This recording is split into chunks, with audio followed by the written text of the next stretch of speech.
Bueno, son las 8:06, nos cogieron acá dialogando por interno con nuestro siguiente invitado, Fausto Jarrín. Él es abogado de Cristian González. Como ustedes saben, el pasado 15 de octubre, el titular de la Corte de Pichincha, Julio Arrieta, dictó prisión preventiva contra la prefecta de Pichincha, Paola Pavón, Cristian González y Pablo del Hierro por presunto delito de rebelión. Por este mismo presunto delito fue detenido ayer Virgilio Hernández. Esta mañana nos acompaña justamente el abogado Fausto Jarrín, con quien hablaremos sobre la situación jurídica de Cristian González. ¿Cómo está? Buenos días, abogado. Hola. Cuéntenos, ¿cómo está la situación? Washington, qué gusto estar Encantado. con ustedes, qué bueno que estén nuevamente al aire. Lo logramos. Es un aire al menos de tranquilidad, ver que han logrado revertir una arbitraria decisión de los estamentos públicos. Me alegro y les felicito por ese esfuerzo. Las voces como las de ustedes son muy necesarias en un momento en el que rozamos el filofascismo y la dictadura ya en el Ecuador. La disidencia es encarcelada y obviamente los medios que no caminan por el andarivel que espera el gobierno son cerrados o son callados. Me alegro por eso. Gracias. Para conversar un poco sobre lo que sucede en relación a Cristian, voy a empezar por lo que sucedió ayer en relación a Virgilio Hernández. Por favor. La Fiscalía, que en relación a Cristian González se vio obligada a mentirle al juez descaradamente al respecto de una cifra escuchada en una supuesta intercepción de audio del teléfono, aduciendo que se habría dicho $740,000 cuando se dice $740, usados para medicinas, alimentos y supuestamente comprar cartones para hacer unos escudos para que a la gente que estaba reclamando por sus derechos en las calles les dejen de lastimar las bombas Molotov, las bombas lacrimógenas o los perdigones que la policía y el ejército estaban disparando. La Fiscalía, que se vio obligada a mentirle al juez descaradamente, como dije, y lo recalco, es una mentira descarada, es un claro fraude procesal el que implica esa actividad, esa gestión de la Fiscalía en audiencia de formulación de cargos. Es una vergüenza lo que están haciendo. Ayer aduce riesgo de fuga para solicitar prisión preventiva de una persona que voluntariamente se presenta a la audiencia. La prisión preventiva tiene dos fundamentos de índole procesal. Las convenciones sobre derechos humanos, la Convención Interamericana, el Pacto de Derechos Humanos y Políticos, el Pacto Universal, todos se han encargado de tratar el tema del abuso de la cárcel, del abuso de la prisión y, por supuesto, como la prisión preventiva en ciertas circunstancias muy extremas es necesaria, también se han encargado de tratar, de normar, de legalizar ciertos esquemas en los que la prisión preventiva es viable. Tiene estándares, tiene parámetros, tiene exigencias a nivel internacional y tiene exigencias a nivel interno en la Constitución y en el Código Orgánico Integral Penal. El Ecuador es uno de los países que más veces ha sido sancionado en América del Sur por abusos de la prisión preventiva. Estamos acostumbrados a abusar de esa figura y en estos 2 años y medio hemos transformado esa figura de última ratio en una constante. Claro. No hay que olvidarse que lo que la fiscal general cree es que debe haber prisión preventiva para todos los delitos y para todas las circunstancias. Eso ya nos debe dar una muestra clara de el nivel de arbitrariedad y autoritarismo en el que estamos en este momento siendo sometidos. Sin embargo, como decía, la prisión preventiva tiene 2 esquemas básicos, 2 razones básicas. Evitar el riesgo de fuga y con eso evitar que se obstruya la justicia, la reparación integral para la víctima, y la segunda es evitar la afectación de evidencias. Los 2 argumentos procesales básicos que tiene la prisión preventiva en el caso de Cristian González, en el caso de Paola Pavón y en el caso de Virgilio Hernández son falsos. Las premisas que plantea la Fiscalía son falaces, son mentirosas. Ni Paola Pavón, ni Cristian González, ni Virgilio Hernández han cumplido ningún parámetro que tenga que ver con el riesgo de fuga. ¿Ya? Paola y Cristian estuvieron esperando en sus casas algo que ya todos veíamos como inminente.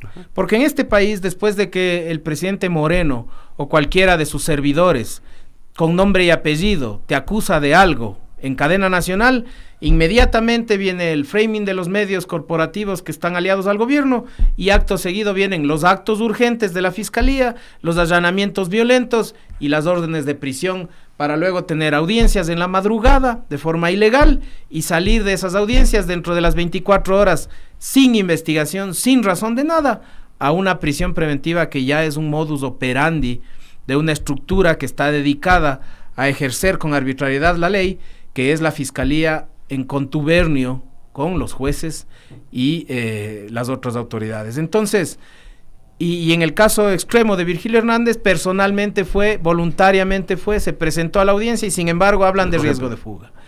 Entonces, una acusación plagada de mentiras que en ningún punto del proceso va a poder ser comprobada ni va a poder generar certeza ni veracidad en absolutamente nadie, espero que mucho menos en los jueces, es la que se plantea en contra de Cristian González. El delito de rebelión es un delito muy grave. Claro.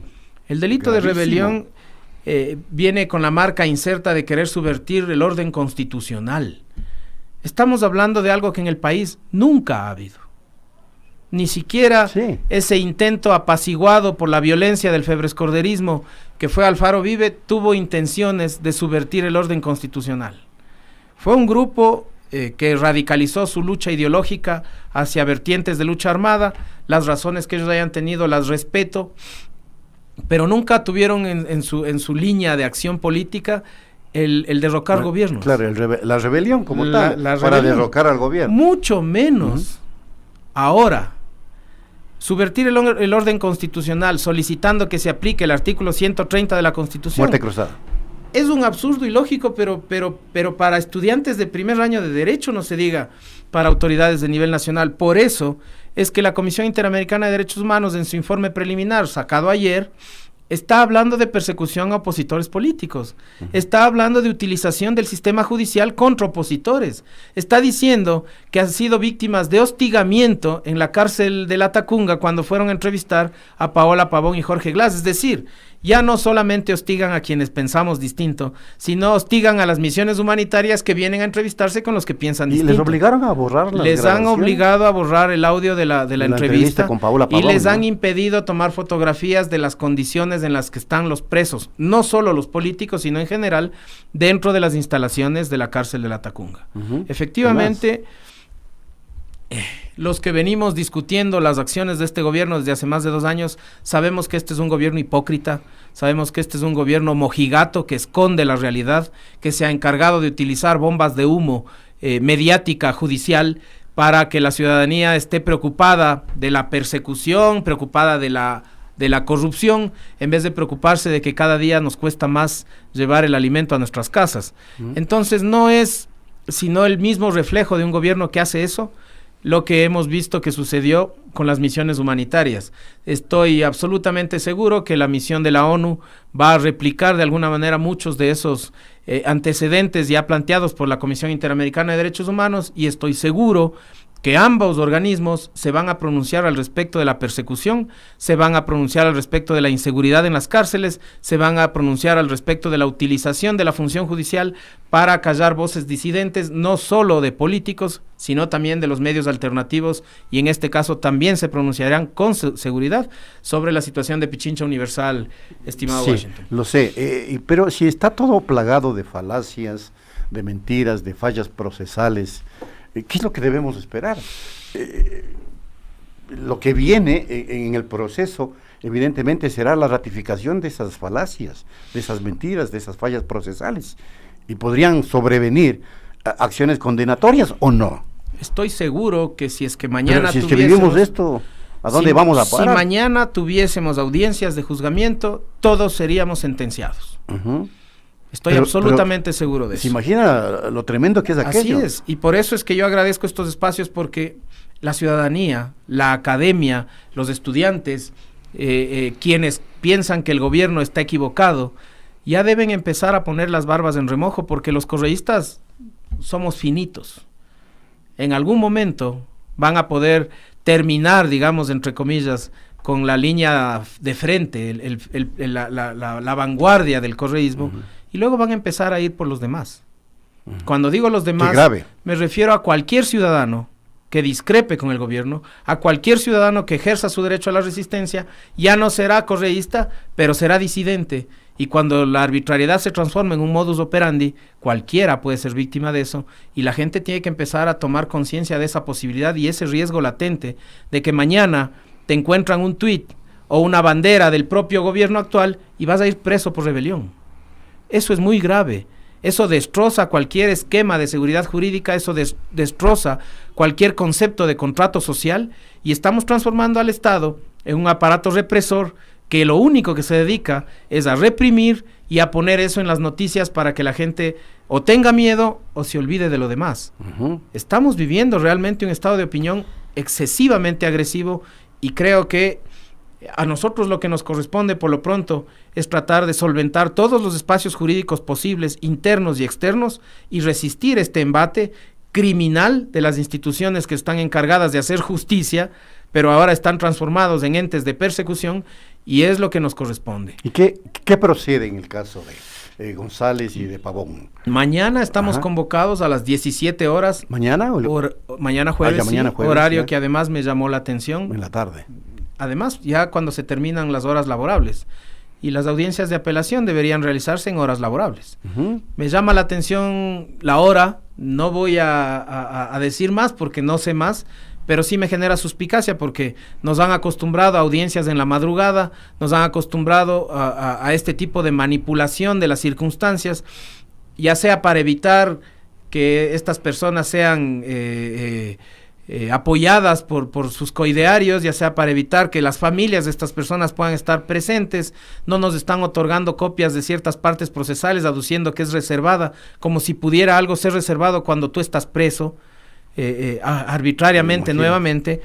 Y mañana tendremos esta audiencia de apelación. Si es que tuviésemos alguna posibilidad de que se haga justicia, mañana la prisión preventiva de Paola Pavón y de Cristian González tiene que ser revocada. No tiene argumento alguno excepto la mentira que la fiscalía fue a decir. No tienen absolutamente nada nuevo, porque recién el día de hoy, en pocos minutos, se hará la primera exhibición de documentos, y el resto de diligencias, por ejemplo las más delicadas según la propia fiscalía, que son las de las computadoras y los teléfonos celulares, están convocadas desde diciembre. Entonces, elementos nuevos con los cuales justificar una prisión preventiva no existen, y los argumentos que tuvieron el 15 de octubre fueron mentirosos y falaces. Por lo tanto, un juez con un mínimo de decencia, y más aún ahora que será un tribunal constituido además por jueces que yo considero que vienen de un proceso decente de gestión, yo espero que puedan darse cuenta de la arbitrariedad y la violencia de esta prisión preventiva y la revoquen de forma definitiva. Si es que la revocan, ¿el proceso sigue? Claro, por supuesto. ¿Sigue? Es decir, sale Paola a defenderse en libertad, que es tal cual lo solicitaba Virgilio Hernández. Que es lo que debería ser la constante y no al revés. Ahora, si es que esto no pasa, porque eventualmente no puede pasar, y a lo mejor no pasa, tal como están las circunstancias, ¿qué otro camino les queda a ustedes como defensa? ¿En algún momento se puede plantear un habeas corpus bajo la perspectiva de que se procedió de mala manera en el momento de la detención de las de acciones implicados? Jurisdiccionales como el habeas corpus son siempre una opción. Uno tiene que manejarlas con responsabilidad. Desde luego que sí. No es lo mismo una apelación a una prisión preventiva que está específicamente generada para eso, que un habeas corpus que plantea esgrimir una detención arbitraria cuando desgraciadamente hay una orden de detención. La orden de detención se supone que le elimina la arbitrariedad. Sin embargo, por supuesto, creo que actualmente dentro de todos los esquemas del neoconstitucionalismo, cuando se trata de verificar condiciones de derechos humanos, es posible fundamentar un habeas corpus para demostrar que, por ejemplo, la Fiscalía se vio necesitada de mentir para justificar una prisión. Entonces, no es un argumento deleznable, es un argumento válido, lo estamos evaluando, queremos primero caminar paso a paso, porque además dentro del propio proceso tenemos la posibilidad de solicitar la revocatoria de las medidas cautelares, que será ante el mismo juez. Desgraciadamente es un juez que no es juez penal, el doctor Arrieta es un juez laboral, al que por su condición de presidente de la Corte Provincial le ha tocado enfrentarse a temas penales que no ha enfrentado nunca, y por supuesto en esa ignorancia técnica él está demostrando que lo único que hace es copiar los pedidos de la Fiscalía y resolver en ese sentido. Entonces, creo que ese es otro argumento que podría justificar un habeas corpus. Ahora, ir paso a paso implica que el tiempo transcurre. Tiene que transcurrir y 60 días que pueden transcurrir ponen en peligro el cargo de elección popular de la propia prefecta. Eso debería estar considerando mucho el gobierno y la propia Fiscalía. ¿Cree usted que ese es el cálculo que tiene el régimen? Sin duda. Es decir, bajarle a la prefecta de su cargo electa sin duda, popularmente. Sin duda, y no tengo dudas de que al viceprefecto ya le debe estar buscando la gente del gobierno. Desde luego, ¿no? Sin duda. Lo hicieron con Glass para luego poner arbitrariamente a María Alejandra Vicuña, que logró que luego también y que ahora también está, y oh sorpresa, ¿no? Y no avances el proceso. Esa audiencia de juicio ya se suspende 5 veces. Así mismo es. 5 veces. ¿Ya? ¿Qué será lo que está pasando? Bueno, no lo voy a decir públicamente porque ahora también por pensar te pueden llevar preso, pero lo que está pasando debe llamarle mucho la atención a toda la gente. El proceso de SECOM de Fernando Alvarado va 1 año parado. ¿Por qué? Porque no tienen pruebas. El proceso contra Vicuña va 5 suspensiones. ¿Por qué? Porque sí tienen pruebas y no le van a juzgar. El proceso, en fin, los procesos en los que no tienen evidencia. Papers, por ejemplo. Bueno, de eso ni ni hablar. Siquiera, no. Ni siquiera se acuerdan de los fiscales. Los procesos contra el gobierno, ni hablar. Ahí voy a copiar la actitud de la Fiscalía, de eso no se habla. Porque no tienen tiempo, porque no tienen equipo suficiente para enfrentar 2 procesos de esa magnitud al mismo tiempo. Pero claro, estamos viviendo entonces un estado de indefensión absoluta, abogado. Absoluto. Chuta, ¿y qué hacemos? Que uno se desespera. Pero es que como ciudadanos yo creo que ya tenemos que empezar a considerar reaccionar, pero a nivel general. Porque esto no es solamente contra los correístas. Vuelvo a decir, como ya lo dijo algún gran pensador. O sea, Bertolt Brecht decía eso, exactamente, ¿no? Después van a venir por los demás. Después vinieron por mí, pero era demasiado tarde. Por mí ya será demasiado tarde. Entonces, es que esto es algo que hay que tomar en cuenta y que debería preocuparle a toda la gente. Sin duda. Porque mañana tú puedes estar muy cómodo en tu lugar de trabajo, pero quién sabe si tienes un hijo rebelde, el que después va a ser víctima de este tipo de persecución. Con los muchachos de los medios alternativos ese es el ejemplo. Ha estado pasando. Muchos de ellos no tienen el ejemplo es esta radio también, que ha sido perseguida de manera digamos que la radio, brutal. Sin quitarle violencia a lo que le hicieron, es una institución. Sí. Pero en los medios alternativos, a veces son 3 o 4 muchachos valientes, que primero que nada no tienen nada que ver con el correísmo. Son estructuras conformadas hace poco como una forma de reaccionar al bloqueo mediático de los medios corporativos y corporativizados que están aliados con el gobierno, a todos esos medios a los que no les falta la famosa pauta que ahora ya es tendencia permanente en redes sociales. Les han perseguido, les han encarcelado, les han golpeado, y quizá muchos de esos chicos tienen padres que están muy cómodos o tienen suficientes medios como para vivir sin problema, pero van a enfrentarse a esta persecución cuando tengan que defender a sus hijos. Así mismo. Porque la juventud es rebelde. Y este gobierno lo único que va a generar es rebeldía, que no tiene nada que ver con el correísmo, vuelvo a decir. O en algunos casos tendrá. Podrá ser. O acabaremos juntándonos porque nos vamos a tener que acabar juntando. Porque tenemos que repeler la agresión de un gobierno que está, vuelvo a decir, rozando el filofascismo. Aunque es redundante decir que se roza el filofascismo, ya es un filofascismo el que vivimos, y una dictadura solapada de democracia que lo que utiliza son los medios y las cárceles para callar a los disidentes. Ya no hay cámaras de gas, pero está la cárcel de la Tacunga, está la cárcel del Inca, está la cárcel 4, están los lugares de acogida, y ahora además, sumado a eso, los centros para adolescentes, porque también tenemos terroristas de 16 años. Lo que estamos viviendo es una vergüenza. Es una cosa terrible. Acá tenemos, creo que a uno de los compañeros de Cristian González, ¿no? ¿Me puedes decir tu nombre, por favor? Sí. Bueno, mi nombre es Jorge Cisneros, compañero de militancia de Cristian, colectivo Bulla Zurda. Igual primero quiero felicitarles, ¿no? Muchas gracias. Aunarme a lo que dijo Fausto al respecto de este aliento que es Radio Pichincha Universal. Muchas gracias. Bueno, ¿y qué pasó? ¿Por qué? ¿Por qué le pueden acusar a Cristian de rebelión? De rebelarse armadamente contra el Estado, porque la rebelión implica eso, un movimiento armado. Claro, el tema es que uno nunca deja de ser rebelde, ¿no? Pero caer en el delito de rebelión ya es otra cosa, que la explicó con claridad. Sí, está muy claro. Pero, Fausto. ¿qué actividades hacía Cristian como para que se le pueda acusar? Bueno, yo conozco a Cristian desde hace muchísimos años, desde la época universitaria, en la cual fue dirigente universitario, siempre con el tema de ir un poco en contra de la corriente, ¿no? Tratar de que la U Central, un ex estudiante de la U Central sabe el tema. Contestatario siempre, ¿no? Que siempre hay y las estructuras políticas organizativas estudiantiles, pues siempre fueron también cooptadas por el gobierno, el tema de los conocidos chinos y estas cosas, ¿no? Entonces, de este espacio siempre fue un tema de ir en contra de estos poderes impuestos. Y de ahí, pues, el tema popular, lo que es trabajar en los barrios, lo que es ayudar en una minga, lo que es hacer un mural. Él es estudiante, él estudió psicología. Aparte de eso, él era una persona que hacía títeres, hacía payasería popular. Trabajó siempre en los barrios organizando gente, organizando espacios de participación, formación política, una persona muy instruida, muy leída.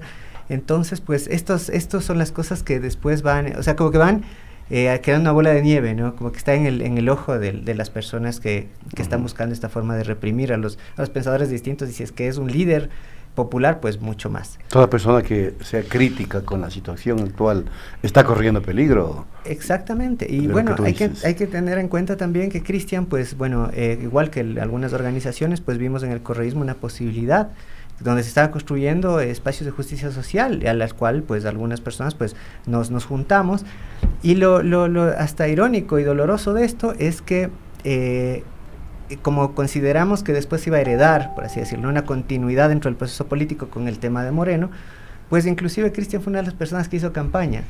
Es una cosa muy, como te digo, ¿hizo campaña por el presidente Moreno? Claro que sí. Cuando hacen el allanamiento, las pruebas que Fiscalía pone en el tuit, donde publica que es un financista de tantas cosas, cuando se le acusa, pues una de las fotos es un montón de como forma de recuerdos, ¿no? De logística y cosas así, de trabajar directamente en la campaña. En la campaña del propio presidente Lenín Moreno, caramba. Entonces, claro, bueno, algunas personas, algunas organizaciones, como te digo, sobre todo juveniles, pues vimos esta posibilidad, ¿no? Del progresismo, del correísmo en este caso, que tenía una corriente en la cual estábamos de acuerdo con todos los errores que pudo haber tenido, pero todavía es brillante, pues hasta ahora en algunos espacios, pues pegarnos a esto y después que una persona sea reprimida y la encuentre con las pruebas de haber hecho campaña por el represor. O sea, es una cosa dolorosísima. Y bueno, ¿qué aspiran ustedes como colectivo, no sé, como compañeros de Cristian?